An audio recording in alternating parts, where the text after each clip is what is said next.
Me and My Giant on page 38. This poem may be associated with Jack and Beanstalk, but the atmosphere and the theme are totally different. We can see in this illustration, the little girl is smiling without any fear, standing by the side of the giant. The giant is so tall that the little girl can talk to him as the normal people do. So they use their own system of code.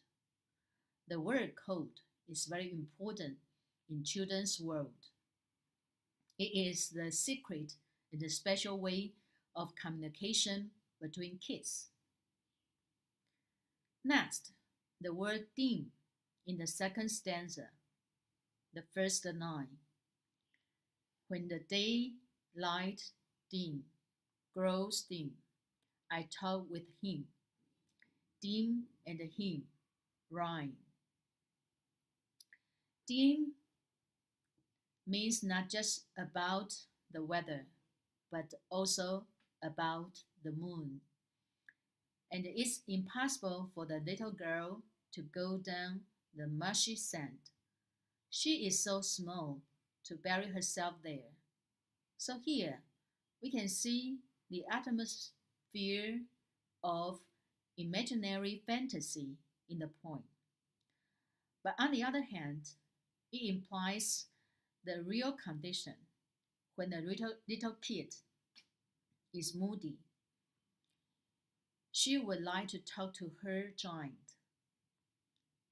I would say this giant plays the role of an imaginary friend or pet.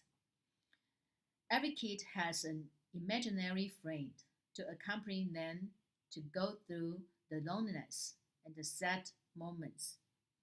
So we see the phrase, don't cry, the word lonely, sigh, in the third and fourth stanzas. They all refer to children's feels that they are deserted, not understood. They cannot share this emotion with their parents or peers.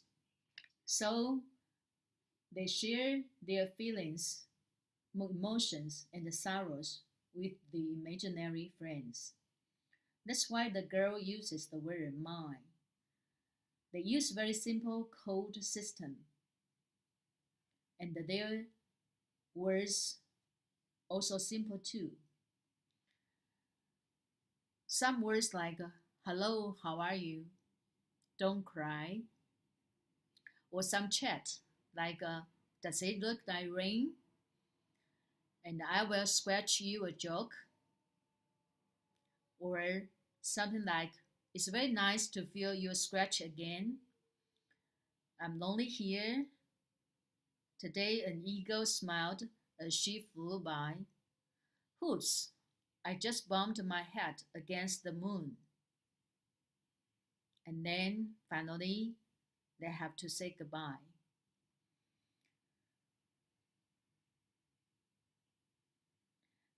The last two lines, their affection come to a happy ending. So from this point, we can see how lonely children comfort each other. If they understand each other and accompany each other, that's enough for them. This poem is a fantasy of every lonely child, and the Silverstein likes to give him of her imaginary giant who can accompany and protect them, and the most importantly, they can have fun even though they are so different.